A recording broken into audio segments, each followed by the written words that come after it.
चुनाव बिहार में किस तरह से आप देख रहे हैं इस समय जो कुछ भी चुनावी माहौल चल रहा है, और एक बार फिर से ईवीएम का मुद्दा या वोट चोरी हो रही, कैसे देखते हैं दोनों ही विषयों को? देखिए, लास्ट के जो हमारे दो साथी थे उन्होंने तो बिहार का जो आपका परिचर्चा का विषय है उस पे शायद कोई बात की ही नहीं, और वो बात अभी साल पुराना जो हरियाणा का चुनाव है उसी पे चलती रही। तो क्योंकि अब तो पूरा एक वर्ष भी हो गया चुनाव हुए, सरकार बने। जहां तक बिहार की बात है, पहले उस पर थोड़ा सा ये बता दूं कि जहां तक बीजेपी के लोगों का, आपने कहा कि ज्यादा प्रचार की बात है, ये कई कारण भी हैं उसके। बीजेपी वहां पर आप जानते हैं 101 सीटों पर लड़ रही है, और कांग्रेस उससे आधी सीटों पर लड़ रही है, जो क्योंकि बीजेपी और जेडीयू के गठबंधन जो है उसमें, और एक दो और पार्टियां भी हैं उसमें, वो बराबर के पार्टनर हैं, जबकि कांग्रेस जो है वो माइनर पार्टनर है। तो कांग्रेस के स्टेक वहां पर उतने हाई नहीं है, number one. Number two, OBC नहीं कार्ड देखिए, माइनर तो कैसे दूसरा तो सबसे ज्यादा सीटें लगातार कांग्रेस के ही पास में बीजेपी है। खेलती इंडिया रही है अलायंस में अगर हम लोग देखें, पिछले काफी आरजेडी समय के से, बाद और और हरियाणा 60 के जो सीटें तो मुख्यमंत्री कांग्रेस हैं पार्टी वो के ही भी पास है ना, गुरमीत जी। ओबीसी। जी। मैं कह रहा हूँ कि सेकंड लार्जेस्ट अगर हम लोग देखें इंडिया गठबंधन में तो कांग्रेस पार्टी है। हाँ, इंडिया, लेकिन सर मैं यही कह रहा हूँ कि जितनी सीटों पर बीजेपी लड़ रही है उसकी तुलना में कांग्रेस वहां पर कम सीटों पर लड़ रही है। वहां आरजेडी मेन जो स्टेक है वो आरजेडी का है। मुख्यमंत्री भी आरजेडी के तेजस्वी यादव को घोषित किया गया है। तीसरी बात जो अभी मैं बता रहा था कि कांग्रेस की तुलना में अगर हम बीजेपी की बात करें तो बीजेपी के पास अभी जो हरियाणा के मुख्यमंत्री हैं वो पिछड़े वर्ग से हैं, और बहुत बड़ी संख्या में बिहार में भी वो मतदाता है।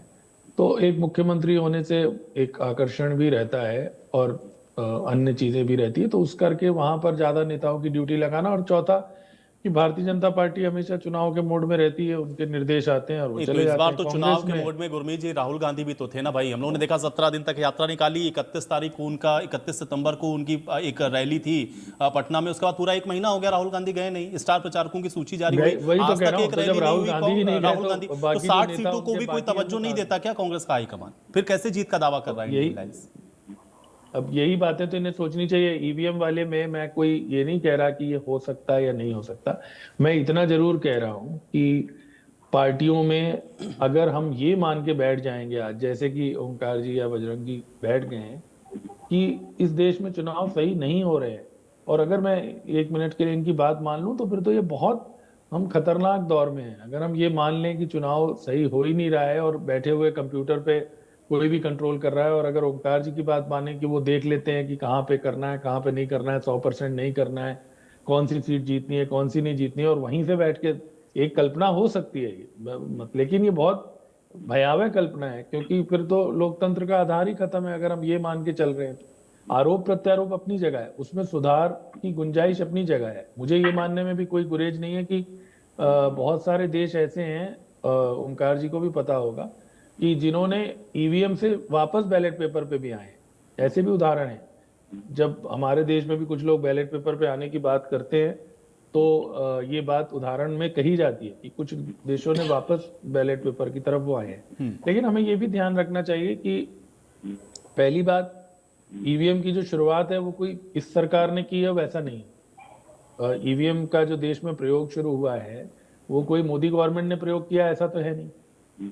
अब आप कहें कि जी ईवीएम हमने तो अच्छी मंशा से शुरू की थी लेकिन इन्होंने हैकिंग शुरू कर दी थी, ये बड़ा। और आज के समय में जहां इतनी ट्रांसफर है, अब अभी जैसे ओंकार जी कह रहे हैं जी मुझे पहले सिस्टम बताओ, तो इनको सिस्टम नहीं पता है, मुझे सिस्टम नहीं पता है, बजरंग जी को सिस्टम नहीं पता होगा कि कैसे ऑपरेट करती है, बट बहुत सारे दुनिया में इंजीनियर हैं जिनको पता है। और आज के समय में अगर तकनीक इतनी, जैसा वो बता रहे हैं, वो सारी बातें ठीक है कि आप हैक कर सकते हैं, आप चिप लगा दें और उससे सारी चीजें कंट्रोल हो रही हैं, सारा डेटा आ रहा है, सब कुछ है।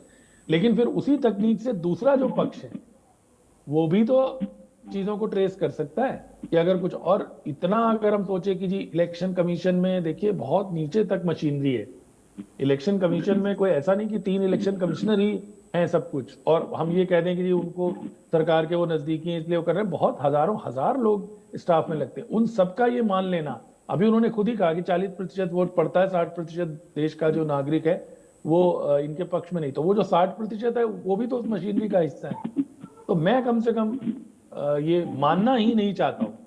अब वो मुझे कहें कि जी आप गफलत में रहना चाहते हैं, आप अंधेरे में रहना चाहते हैं, वो उनका अधिकार है कि इस लेवल की गड़बड़ी इस देश में चल रही है। और उस तरह से तो अगर हम कहें तो फिर वो तो फिर कुछ अदालतों के फैसलों पर भी टिप्पणियां हो रही हैं, वो तो फिर और संस्थाओं की विश्वसनीयता भी प्रश्नों के घेरे में है। और बीच बीच में कभी कभी ऐसा होता भी है, लोगों को शंका भी पैदा होती है। तो कोशिश की जानी चाहिए कि जो शंकाएं हैं उनके सवालों के जवाब दिए जाए, जो आशंकाएं हैं, जो गड़बड़ियां हैं वोटर लिस्ट में, जो गड़बड़ियां हैं जिसकी बात पीछे हुई है, पीछे देखिए अब हमारे दोनों साथी ईवीएम पे लगे हुए हैं, लेकिन पिछले दिनों में जो बात सामने आई है वो ईवीएम से ज्यादा वोटर लिस्ट के लेकर चल रही डिबेट। ईवीएम अलग चीज है और वोटर लिस्ट बिल्कुल अलग चीज है। आप कह सकते हैं दोनों में गड़बड़ी हो, तो वोटर लिस्ट में जो गड़बड़ी है वो मैं मानता हूं कि वो जो राहुल गांधी ने पॉइंट आउट की, या वो हमारे लेकिन गुरमीत जी उसमें भी तो कहा जा रहा है ना कि वो सिलेक्टिव होके किया जा रहा है। कुछ या तो धर्म विशेष को टारगेट कर रहे हैं, उनको हटा रहे हैं। अभी शैलजा जी का बयान मैं सुन रहा था, उनको टारगेट करके, या ऐसा वोट जिनको लगता है कि जो इनके पक्ष का नहीं है उसको डिलीट करने की कोशिश हो रही है। ये तो बड़ा गंभीर आरोप लगा रहे हैं। नहीं देखिए, तो मैं दूसरी वही मैं बता रहा हूँ। अच्छा, अभी जो ओंकार जी भी कह रहे हैं, मतलब ये आधार वाली बात सोची जा सकती है, लेकिन जो वो बात कह रहे थे ना कि वोटिंग पर, पहली बात तो अगर हम आज से 10 साल पहले 20 साल पहले देखेंगे, उसकी तुलना में वोटिंग परसेंटेज बढ़ा भी है। और बहुत सारे ऐसे राज्य हैं ओंकार जी जहां 70-75% भी वोटिंग हुई है, 80% भी वोटिंग हुई है।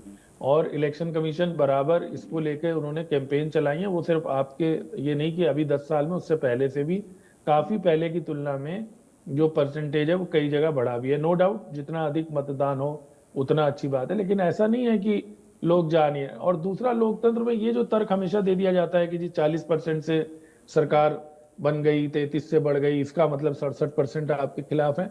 अल्टीमेटली हमें ये चीज आपको समझनी पड़ेगी कि हम जो एक, या तो आप एक कानून में संशोधन कर लेते उस समय कि भाई मिनिमम 50% आएगा, जैसे कई जगह कोरम होता है मीटिंगों का, या और होता है, या और जगहों पे, कुछ जगहों पर ऐसा पोलिंग में होता है। अब 33 आए या 40 आए, अगर कई, हमारे यहाँ कोई दो दल सिस्टम तो है नहीं, दो दलीय प्रणाली तो है नहीं, दो दलीय प्रणाली में तो ये समस्या आएगी नहीं उस तरह से। लेकिन जो लोग वोट नहीं देते, या जो अपोजिशन का सारा वोट है वो आप इकट्ठा करके ये कहें कि जी सरकार के खिलाफ है मैंडेट, या सरकार को पूरा ऐसा विश्वास हासिल नहीं है, ये जो हमारे मौजूदा प्रावधान है इलेक्शन कमीशन के या इलेक्शन के, उस पे माकूल नहीं बैठता। वो कोई भी सरकार अगर उस तरह से बनेगी, बहुत रेयर जहां बहुत मेजर मेजोरिटी मिलती है वहां आप ये कह सकते हैं कि 50% से ज्यादा वोट, वो भी अगर आप जिन्होंने वोट नहीं दिए हैं उनको मिला लेंगे, फिर तो कोई भी सरकार उस तरह से आप वैध नहीं मानेंगे। मेरा जो इसमें आग्रह है वो मेन ये है कि ये चिंता बिल्कुल जायज है। जैसे मैंने कहा, हमें तो भय लगता है ये सोच के कि क्या इतना इस देश में मखौल हो चुका है अगर चुनाव का, जैसे ये लोग कह रहे हैं। ये ठीक है कि कांग्रेस के पक्ष में माहौल था, बीजेपी की 2 बार सरकार बनी थी, लेकिन इस बात से भी कोई इनकार नहीं कर सकता कि हर पार्टी में गुटबाजी है, वो बीजेपी में भी है। लेकिन वो किसी भी कारण से आप डर कह लें, अनुशासन कह लें, कल्चर कह लें, लेकिन वो उस तरह से सामने सिर्फ उठव्वल नहीं होती है जिस तरीके से कांग्रेस में होती। चलिए, अभी आपने देखा गुजरात में पूरा मंत्रिमंडल ही बदल दिया, पहले मुख्यमंत्री भी बदल दिया। अब आप कांग्रेस जैसी जगह पे यहाँ इन्हें प्रदेश अध्यक्ष बदलने में पूरा साल लग गया, लगा कि नहीं लगा? बजरंग जी से आप पूछिए। छत्तीसगढ़ में भी यही बात है। छत्तीसगढ़ में भी इसके पहले भूपेश बघेल और टीएस सिंहदेव के बीच में क्या चल रहा था?